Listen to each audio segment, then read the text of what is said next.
In the previous episode of Dawid's slow and inevitable crawl to insanity, This doesn't seem to be working. so none of the RAM that I have will work in this motherboard. Oh, it still doesn't work. Oh no. Oh, but it still doesn't work. How is this piece of crap still not posting?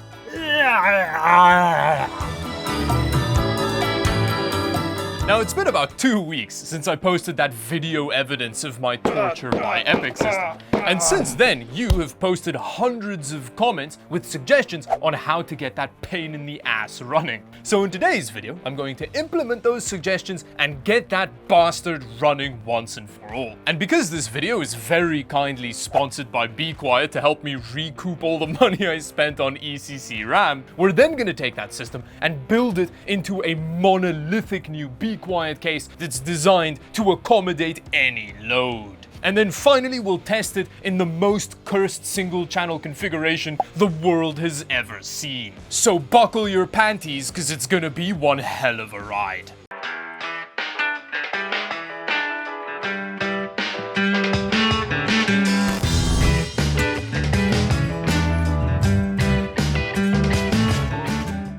Now, the first suggestion we're going to try, which was by far the most popular, a whole bunch of you posted it, was that I didn't mount the EPYC CPU with enough pressure. Apparently, when you buy an EPYC CPU, you're supposed to get a torque wrench included set to the correct pressure. But because I bought these two CPUs used off of eBay, I didn't get that wrench included, so I had to go and buy one. So, on your recommendation, I got a torque wrench, and this one has an accuracy of plus minus 2%. Wow. Ooh, very fancy. I think, I don't know. Oh, it doesn't come with the correct bit. Or does it? Is this... Wait, let's try these. Oh, yes, it does, like a glove. Very good. Okay, now I have no idea how this works. I guess you just... Oh, yeah, there we go. We just have to scale it back to 1.5 Newton meters. Yeah, there we go. This feels weird, but let's give it a try. Okay, that's some positive feedback. I feel like that's the exact same tightness. Like last time, I just tightened it until it stopped tightening, which is what happened this time. Like, I don't know. Let's double check. Yeah, there we go. It's fine. And after very professionally double-checking bolt tightness, it was time for step 2. Now, according to the seller, this is gold-encrusted ECC RAM forged in Mount Olympus that'll definitely work in this system. So let's give it a try.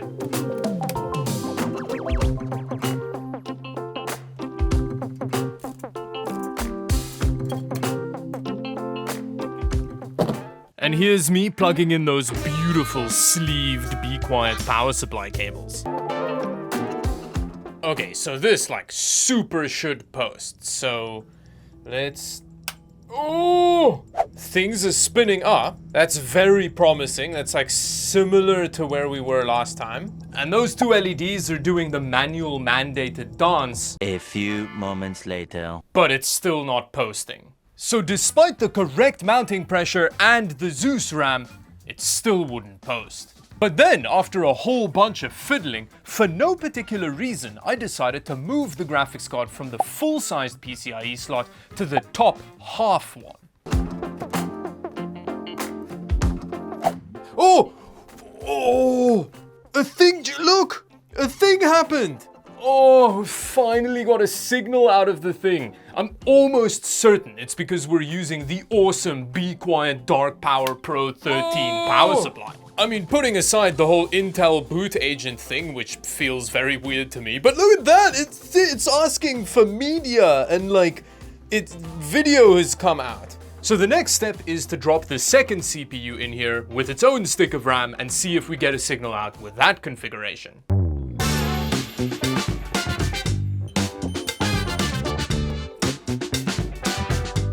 Oh, look at that. That's so exciting. It means that we can actually game using the world's worst single channel setup. Having just one of 8 channels. Actually, on that note, I do want to test to see if the RAM that I bought off of Amazon works in this system so that I don't have to order a whole bunch more from the eBay seller. Because, you know, I have this RAM at hand. I don't have to wait a bunch of time for it to come.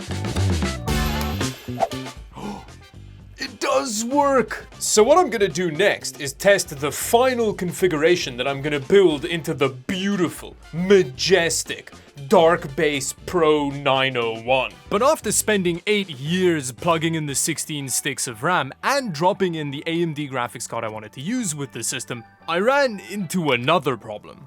Wait, PCIe vendor and device ID do not match. Oh, it's not happy with that graphics card. And not only was the only graphics card I tried that didn't give me that vendor mismatch warning the GTX 1650 I started with, but the motherboard also wouldn't let me into its BIOS. I spent ages feverishly smacking every key I knew to invoke a BIOS on every system I've ever used, to no avail. Which brings me to comment suggestion number 2.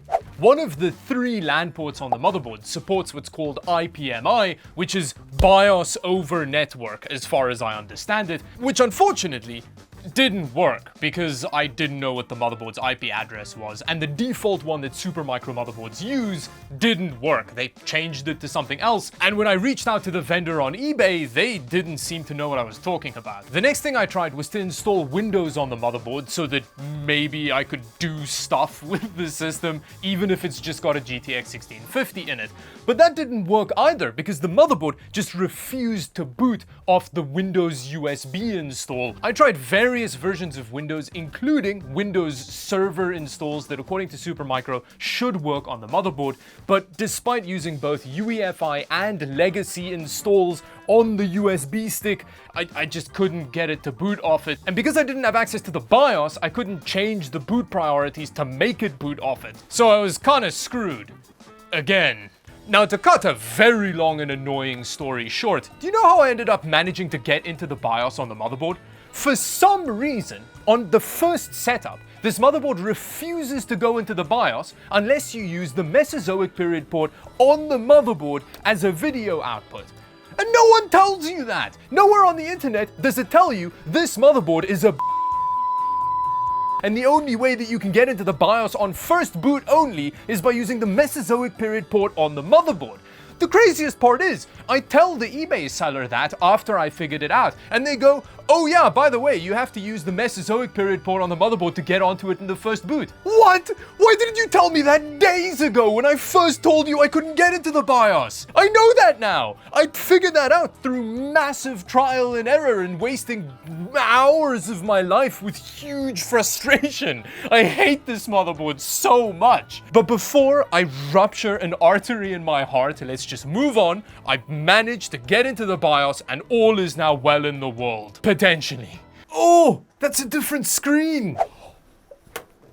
Oh, finally. Oh my God, it's the BIOS.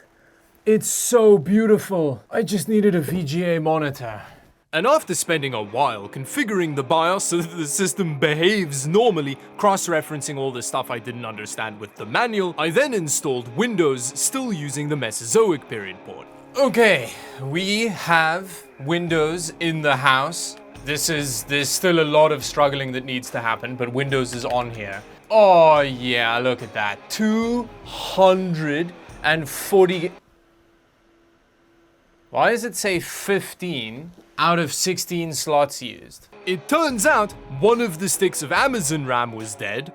Moving on. We also have this madness. I then moved the jumper back from Mesozoic mode to external graphics card mode and finally went through the fun process of finding a graphics card this stupid motherboard won't turn its nose up at. The only one my lord ended up accepting other than the GTX 1650 was an RTX A2000 Quadro card I happened to have lying around. A worthy sacrifice on the pile of unworthy.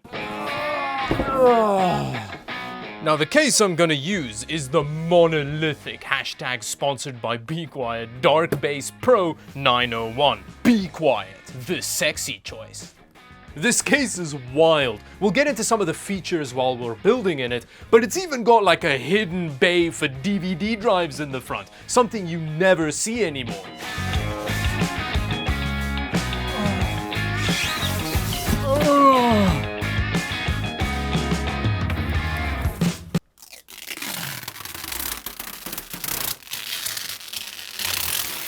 Now clearly, this is a monolithic case with huge amounts of flexibility in terms of motherboard orientation, radiator options. It can take just a ridiculous amount of hard drives for a modern case. But what I'm the most interested in today is this case's ability to subsume pretty much any motherboard. It's got standoff support all the way to the other end of this cable hiding bracket thing.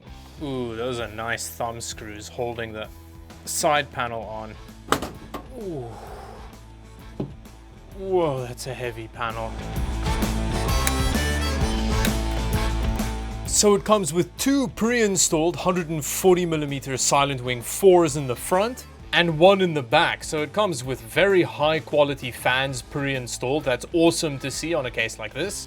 Oh, what's super cool is how the fan mounting works. So you undo those and you pull this out, and all the fans are plugged into a hub on the radiator mount, which connects to the main hub in the case via contact pins, so you don't have to worry about like ripping cables out and stuff. This is a really smart idea. Now of course we have no choice but to continue using the Be Quiet Dark Power Pro 13 as the power supply, because we can match the awesome thumb screws on the mounting bracket with the spectacular thumb screws that come with the Dark Power Pro 13. Oh no. Oh, I sure am glad that this power supply comes with braided cables included. Oh yeah, that is some thumb screw erotic fan fiction right there. Okay, so now's the moment of truth. We get to see if the one monstrosity fits in the other monstrosity. It does! Just not without modification. So, luckily, we just undo a couple of sexy thumb screws. There we go. And after moving some of the standoffs into the appropriate position for the massive motherboard, I mounted the board and we were ready to admire the monster. Combining high-end consumer stuff with crazy server hardware always looks wild. You've got this like blacked out case with this insane motherboard in it that is all green. It really emanates this aura of intimidating power. But yeah, we're actually getting really close. There's not a whole lot left to do. I just need to drop that little Quadro graphics card in here, which is gonna look especially ridiculous in this case. And then, I think we can test it. Oh, that's such a cool looking system.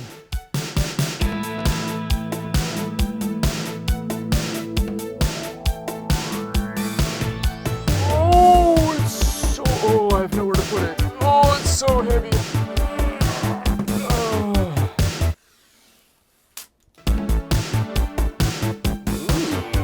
That is complete madness. I didn't think I'd ever see something like this in person. Look at that. Now, obviously, the first thing we're gonna do with it is watch this monstrosity tear through Cinebench. I wonder if we're gonna get the top score here. We may actually. Hey, look at that. The little squares are so tiny.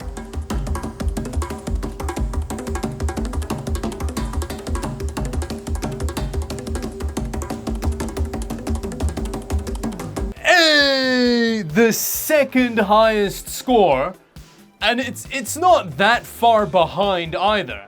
That is real exciting stuff. Look at that. The crazy thing is, this isn't even the system's full power. Remember, one of the sticks of Amazon RAM is dead, so we've got an empty channel on one of the CPUs, and all of this RAM is pretty losery 2133 MHz ECC, and the system supports up to 3200 MHz ECC. Now I am gonna buy 16 sticks of 3200 MHz RAM to see the system's full potential. I'll post a short when that arrives showing the result of that. But anyway, let's have a look at the single threaded performance, because I think that's gonna be a lot less impressive. Okay, so we've got similar single-threaded performance to a 200-year-old i5, which is not that bad. I was honestly expecting it to be lower than that, which means now we get to see the gaming performance of this system. It's time to place your bets. My bet is that even the little A2000 is going to be waiting around for these two EPYC CPUs, but let's find out. Okay, well, when it comes to gaming, this system is much less of a beast. This is Battlefield 5 at 1080p high settings, and as you can see, I was pretty much right. There's not a massive CPU bottleneck going on with the A2000, but there's definitely one happening. Remember, an A2000 has roughly similar gaming performance to an RTX 3050, so it's not a beast of a gaming graphics card, but the EPYC CPUs are still struggling to keep up. Although, I will say, I think it's going better than I was expecting. Wow, with Cyberpunk, it's going worse than I was expecting. There's so much CPU power, but it's just so not the correct type of CPU power for what we're doing here. If only Cyberpunk could use 64 cores, you know? Although with The Last of Us, it can actually kind of keep up with the A2000. I'm guessing it's got good enough multi-threaded support, maybe? I don't know. But there are games where the A2000 isn't waiting around for those EPYC CPUs. That's pretty cool. Let's change that. Doing anything with RAM takes so long. So long on this system. Oh yeah, that easily has to be the most savage single channel configuration ever. Now because we have two CPUs in here, I don't think it's gonna work with just that one stick of RAM down here, but I'm just testing it just to see, maybe it works. Otherwise we'll just drop another stick in the top there, which will still technically make it a single channel configuration. But let's see if this works. A few moments later. Yep, it's not posting. Okay, so we need to give the second CPU a stick as well, which checks out. That makes complete sense. Oh, that's weird. It's only reading one of the two sticks. Let's see what CPU Z has to say about this. Whoa, there's like so much latency. What in the world? Okay, I don't completely understand what's happening here, but it seems like we're about to do some gaming with one stick of RAM between two CPUs that each have 8 memory channels. Oh yeah, there we go. That is what you want to see. Okay, it's picking up a little bit now. We got 30-ish frames per second there briefly. Now that we've been in the match a bit longer, it is starting to wake up a bit, but we're still topping out at like 40 frames per second. It takes the system a shockingly long time for all the game assets to load in, but once they're all loaded, when it comes to a standardized benchmark, honestly, it's not that bad. Considering what's going on here, that is a very impressive result, especially the 1% lows. Like, what? It's a similar story with Cyberpunk. Don't get me wrong, the game is borderline unplayable and there's a lot of input lag. But when it comes to raw benchmark figures, the difference is surprisingly small. But I will say it feels a lot worse than the numbers suggest. Well, apparently The Last of Us doesn't seem to care about CPU memory bandwidth very much. Although it feels terrible, there's so much input lag. What's interesting is when you stand still, the frame rate's quite stable, but the moment you move, that happens. Cinebench is not as lucky, the number is way smaller, but still, I'm surprised at how well EPYC handles being stabbed in the guts. Which brings me to the end of the video. Thank you very much Be Quiet for sponsoring the video. There are some links in the description you should go check out, and maybe check out part 1 of this video as well, and until the next video, thank you for watching, bye bye.